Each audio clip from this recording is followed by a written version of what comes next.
Hi there, fifth wheel owners. Today in your 2017 Keystone Montana, we're going to be taking a look at and showing you how to install Hydrastar's 1600 PSI brake line and actuator kit. To help us complete this installation, we'll be connecting it to Kodiak's 13-inch disc brakes at the back. One of the things I did want to mention is that this kit also comes with a new breakaway switch as well as a breakaway switch battery. Our customer already had one installed, and you can see it's a nice new one he just had put on, so we're not going to be replacing that today since it's already new components. But you'll get one included with your kit, so you can easily get these installed. It's just a couple of wires, so it's really easy. You can follow along with us though, because we'll be hooking up to the customer's battery, but the process is going to be basically the same. We'll begin our installation by getting our actuator mounted, because we need to know where we're going to have to route all of our lines and our wiring to. We've decided to mount ours in the front compartment here, right in the very front. This is our hydraulics here for the leveling system. And we just made some brackets and then just attached to the brackets. We do have a bracket kit available here at eTrailer, so you can pick up that kit to make it easier. So you don't have to make custom brackets, because we already have custom ones that we do sell. And this just gives us a nice platform, and you'll have to secure it with your own hardware. Hardware does not come provided, but you can get nuts and bolts at your local hardware store. Now that we've got it securely mounted, it has 4 wires on it that we'll need to hook up. You'll have a white wire, a yellow wire, a blue wire, and a black wire. The white wire is our ground. The yellow wire is for our breakaway switch. The blue wire is from our brake controller to tell it when to activate the brakes. And the black wire is going to be our power wire. So we're just going to hook up the power wire first. And this wire needs to have a circuit breaker before it hooks to your power source. You can get circuit breakers here at eTrailer.com. We're going to be using a 40 amp circuit breaker for this one. So you'll want to go ahead and get your circuit breaker mounted so you know where you're going to want to run your wires to. So we just put ours here, just right on the back side of our inner compartment. We're in the same compartment, we're just on the back wall, and we put it next to the other one so it kind of blends in and it looks like it was supposed to be there the whole time. So in order to get our wiring over there, we are going to have to extend it to reach over to our breaker. So we're going to go ahead and crimp on an extension piece. So if you need some wire, you can get some here at eTrailer.com.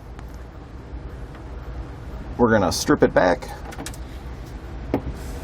and then we're going to crimp a butt connector on one end, and the other end we're just going to attach to the black wire coming off of our actuator.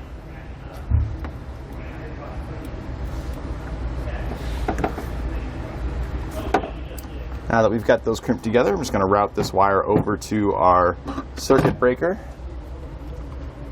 and we're just going to follow the rest of the wires that are already existing there until we get over to here. We'll then want to strip back the other end of our wire, and if you need to cut it to length, go ahead. I've already got this one trimmed to the length that I wanted it to. So we're just going to strip that back. And now we're going to be putting on a ring terminal so we can connect to our circuit breaker. We've got ring terminals here at eTrailer.com. And this is just going to crimp right onto here. And then we can attach this to our circuit breaker. There are 2 different posts here. One's labeled auxiliary and the other one's labeled battery. We want to hook to the auxiliary post, which is going to be the silver stud. So we're just going to remove the nut. We'll slide our wire on there, and then we're just going to reinstall that nut. You can tighten it down with a 3/8 socket. Now before we hook the circuit breaker up to the battery, we're just going to keep power off of our units. We can finish hooking up our wires and finish getting everything installed, because we don't want it accidentally activating when we don't want it to and things like that. So we're just going to leave that till the end. And in our trailer here, it had a jacketed wire like this. We found it in the harness that was located right here. And inside of there, you're going to have a blue and a white wire. The blue wire here is the brake controller wire that comes from your 7-way, and the white wire is ground, because you need power and ground to activate your electric brakes. So what we were able to do then is, rather than having to route an additional wire up for our breakaway switch, we no longer need this ground wire because we don't have electric brakes anymore. So we can hook our yellow wire to the white wire, and then we're going to head over to our junction box, and I'll show you how we can get that ground switched over to our breakaway switch. So here you can see we're in our junction box here up by our fifth wheel head, And this is that jacketed wire. The blue, you can see, was hooked to the blue wire from the 7-way, that's all good. The ground wire was hooked to this big bundle of white wires. This is all ground. So I just cut it off. You can see I cut it right there. And this is the white wire now going inside.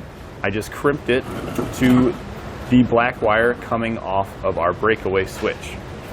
The other part of your breakaway switch should be hooked to power, and that's here, so you can just look around for that. The blue wire, when I traced it inside, this goes to the battery. So this is the hot side for our breakaway switch. We hooked the white wire to the cold side of the breakaway switch. The white wire is the only thing that we have left from the actuator that we need to hook up. And we just attached this to ground. So I took a ring terminal. This is larger than the ones we use in the circuit breakers. We have these here at eTrailer.com as well. And right here, this black wire goes directly to the battery negative. So we were able to attach it right here to the stud, so it's going right to our battery. Now before we finish hooking up that power, now we want to run our brake lines. I do highly recommend using a brake line tool when making any really aggressive bends. I used one here, and it gives you a nice clean bend without kinking the line. Because if the line kinks, it's pretty much useless at that point. And it just attaches here to the back, and this is going to route to the brakes at the back. We have line kits available here at eTrailer.com that's going to come with the necessary lengths of lines, as well as all the fittings and hoses you're going to need to get it hooked up to those brakes. We also have disc brake kits available here at eTrailer.com. If you don't have those installed, you want to make sure you get those installed at this point so you can get all of your lines hooked up. The kit we're using comes with flexible hoses that allows us to hook to these brakes nice and easy without contacting anything here. Now that we've got our lines all run and everything else is connected, we can hook our actuator up to the battery by completing the circuit breaker circuit.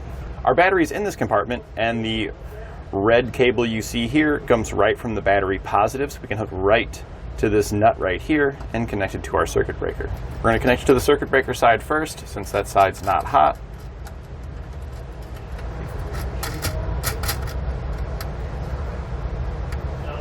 We can now go ahead and remove the nut down here. We're using an 11mm socket to do so.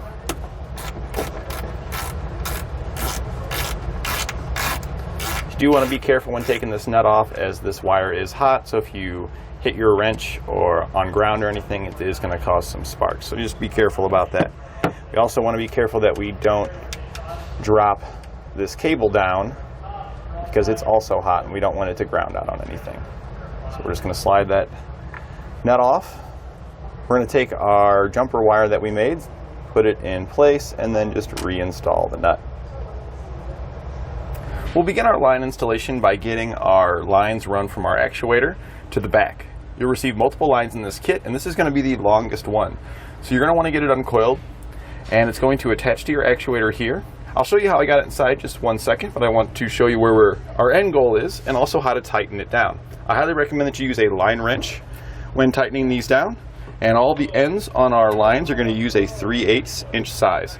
A line wrench like this is going to have increased surface area, so you don't strip it out. You can get it tighter and not have to worry about causing any damage to it. Whenever you're tightening it down, you do want to make sure you're holding the other side, so we're just going to hold with our wrench and just snug her on down. Once you get it nice and snug, you're good to go. We'll check for leaks at the end and snug them down more if we need to. But in most cases, if you got a line wrench, you can get it nice and tight with no issues.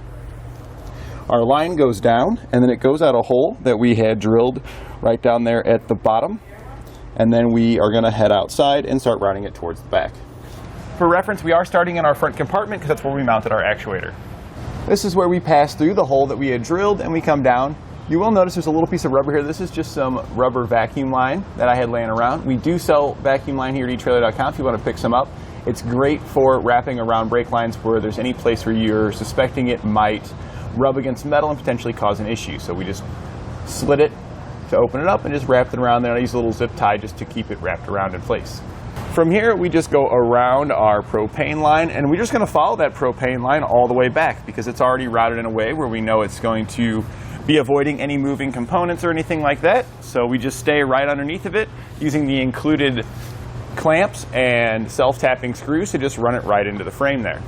And we just continue following it along next to our propane line. Just in front of our axle, I did pull this panel down right here so we could hide the excess line that we have. because this line is very long and we don't need it to go beyond the axle. We want to stop right about the axle. So we just take it and coil it up right here. Now, in order to prevent any noise and to keep anything from rattling and touching one another, I did wrap vacuum line around these coils as well and secured it with a clamp and some zip ties. The zip ties are only around the hose, so that way there's no contact on to our brake line other than the hoses that we've got wrapped around it there. Once we get it coiled up though, then we just continue on, and it just goes right here to above our axle. At this point, we can now start using the rest of our lines and unions to getting everything hooked up to our brakes.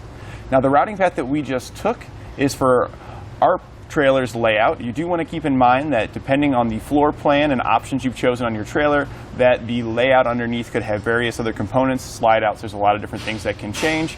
So your path might be slightly different coming back here. But once you get back here, we're going to use the same unions to get to the correct locations. So we're going to start with our 4-way split here. So we've got our main line going in. On the opposite side, we have a flex hose that goes down and will connect to our caliper. And we chose this one because we wanted the hose to be angled this direction, because we're trying to keep the flex hose on the back side, on the inside of our leaf spring stack.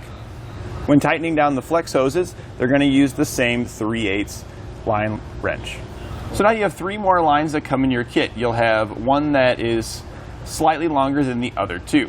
The 2 that are the shortest are going to be the ones that go from one axle back to the other axle. So that's what we have here. This is one of the shortest lines. It just comes out the side, and we route it back, just following this propane line once again. We did have to make a small loop right here just to get rid of some of the excess, and then it just uses the single union to connect to a brake hose to go there. When holding your unions, your T's, or anything like that, you'll use a 1/2-inch wrench to slide over the flat spots here so you can hold those when tightening them down. The line that's longer than the 2 short ones you get, the medium-sized line, this is going to go across from one side to the other. And I just made a little slit in the panel here and just ran it over, and then made a little slit on the other side where the line pops out. And over there, we're going to connect to a 3-way. We again come off the back with our flex hose that's going to go to the caliper, just like we did on the other side. And also just like we did on the other side, when we come out the outside here, we're going to bend this back, go on the inside of our equalizer, continue on back. We make a loop once again to get rid of the excess, connect to a union, and then it's just like the other side as well in the rear axle. Now, in addition to your line kit, you are going to need a disc brake system that you're going to be hooking to. We've got calipers and disc brake kits available here at eTrailer.com. Now we need to bleed our brakes. We need to get all the air out of the system, so we just have brake fluid in it. We're going to start at the caliper that is the furthest away from where our actuator is. So we put the actuator at the front on the driver's side. We're here at the rear on the passenger side. And you want to use the top bleeder screw. Some of your kits that you get do have bottom bleeder screws. That's just because you can change the orientation depending upon the application for this caliper. Always use the top. To help minimize mess, we're just going to use a hose to direct the fluid down into a container. And then we'll need an assistant to either pull the breakaway switch pin or activate the brake controller to start pumping it. You'll want to make sure you've got the actuator filled with fluid, and you can use .3 or .4 brake fluid. We're using .3. Our chain. And we want to do this until we get a nice solid stream, just like we have there. There's no air bubbles in it, so we're going to close it off. You can turn it off. And we're going to just repeat this process at each wheel until we get a nice solid stream out of each one, so we don't have any air in the system. After each time that you bleed some of the fluid through the system, you want to have your assistant just double check the reservoir to make sure that it's full, because if you run it empty while bleeding, you have to start the process all over again. Now that we've got all the fluid bled out, we want to make sure that we don't have any leaks. To do this, we're just going to pull the breakaway switch pin. That's going to deadhead our pump, put it at the maximum pressure, and we're going to check each of the unions and fittings to make sure that there's nothing leaking there. We'll start with our first connection here, nice and dry. So we're just going to move back and then check each individual one. Especially make sure to check the unions. That's usually the spot you're going to find leaks the most. But we're all dry, so we're all good to go. We can now reinstall our tires and start enjoying our new brake system. And that completes our installation of Hydrastar's brake line and 1600 PSI actuator kit on our 2017 Keystone Montana.